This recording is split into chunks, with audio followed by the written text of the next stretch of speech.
Dalam beberapa miliar tahun terakhir, bumi telah dihantam oleh asteroid, bertabrakan dengan planet lain, dan membeku beberapa kali. Belum lagi dikuasai oleh segala jenis makhluk hidup yang gila. Terkadang sungguh sebuah keajaiban bahwa dunia asal kita yang biru ini masih bertahan.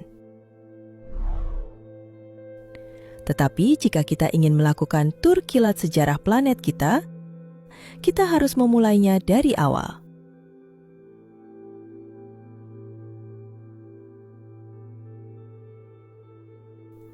Sekitar 4,5 miliar tahun yang lalu, tata surya kita mulai muncul dari awan padat gas dan debu antar bintang. Awan ini runtuh menjadi piringan materi yang berputar dan menjadi semakin panas.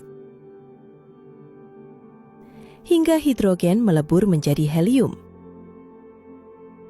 Dan begitu saja matahari kita lahir. Dan bayi bumi pun sedang dalam perjalanan menuju kelahirannya.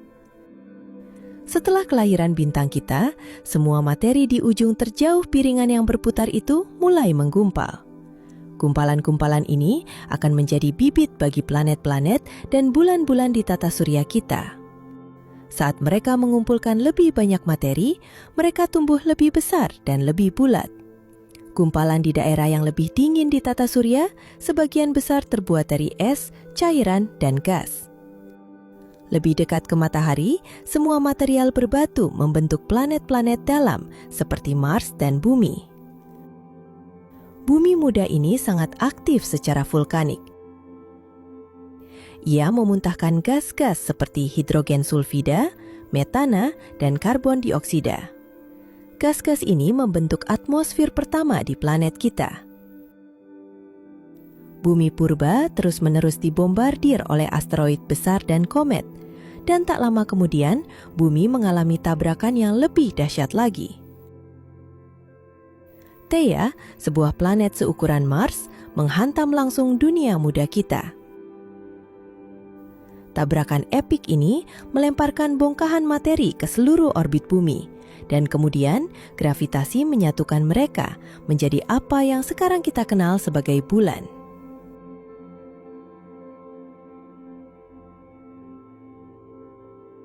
Di bumi purba yang panas ini belum ada lautan.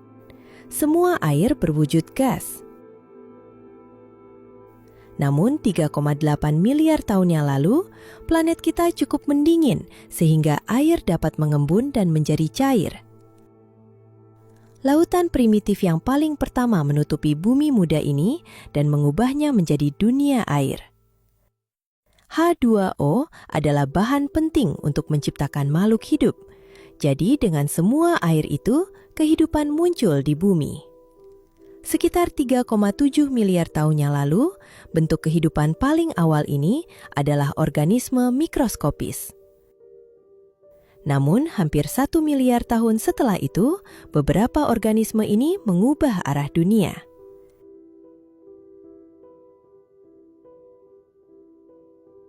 Bumi tidak bertahan sebagai dunia air dalam waktu yang lama. Segera, benua-benua pertama muncul dari lautan purba. Para ilmuwan menyebutnya kraton. Seiring semakin banyaknya daratan yang muncul dari lautan, benua super pertama muncul di planet ini. Valbara. Itu sebenarnya bukan benua super yang besar, ukurannya cukup kecil. Para ilmuwan berpikir ukurannya lebih kecil dari benua Australia.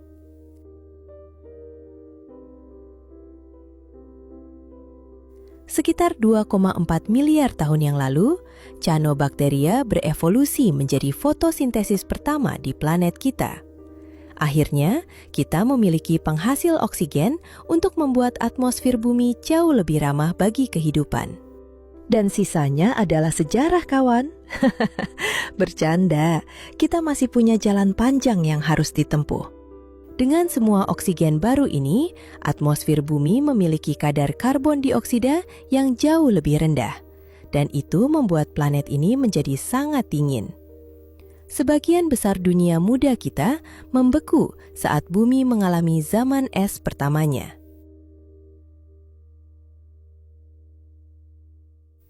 Nah, saat atmosfer bumi berubah, benua-benua pun bergerak. Mereka pecah dan berkumpul kembali menjadi benua super berikutnya. Rodinia. Rodinia adalah benua super yang sesungguhnya. Mungkin itu adalah benua super terbesar yang pernah menutupi planet ini. Dan kehidupan? Ya, kehidupan akhirnya menjadi lebih kompleks. Tapi kemudian sesuatu terjadi. Rodinia pecah dan benua super baru terbentuk. Yang ini disebut Pannotia. Kemudian antara sekitar 540 dan 485 juta tahun yang lalu, terjadi ledakan kehidupan baru. Masa ini disebut ledakan Kambrium. Dan hewan-hewan yang berevolusi selama periode ini memiliki bagian tubuh yang keras, seperti cangkang atau duri. Yang paling terkenal dari semuanya adalah Trilobita, yang tampak seperti alien. Sekitar 440 juta tahun yang lalu, iklim tiba-tiba bergeser dan suhu lautan berubah drastis. Bumi mengalami peristiwa kepunahan massal pertamanya. Ini adalah kepunahan Ordovicium silur, dan sebagian besar kehidupan yang telah menyebar di planet ini lenyap. Banyak dari bentuk kehidupan ini meletakkan dasar bagi ekosistem yang kita miliki di bumi saat ini. Di suatu tempat antara 420 hingga 350 juta tahun yang lalu, pohon-pohon pertama muncul dari tanah bumi, dan hewan-hewan pertama juga mulai naik ke daratan.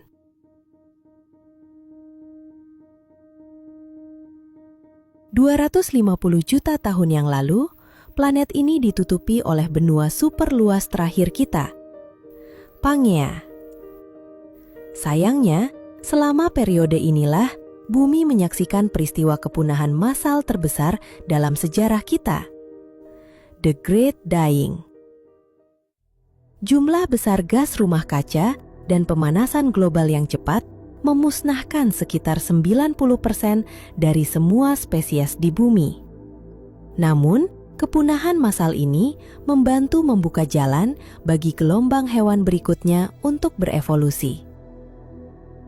240 hingga 230 juta tahun yang lalu, dinosaurus pertama muncul.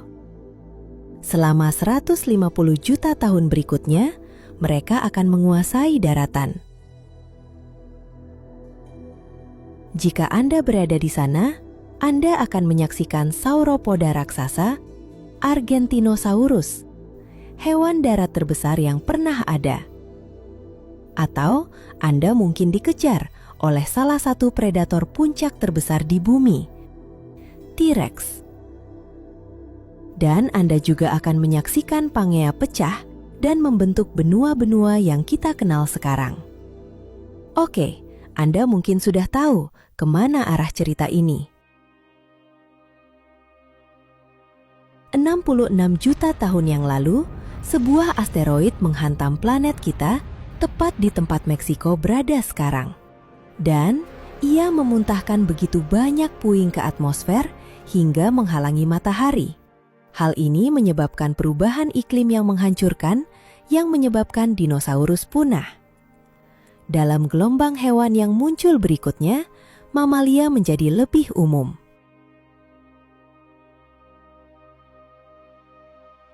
Sekitar 6 juta tahun yang lalu, manusia paling awal yang diketahui mulai berjalan di dunia ini.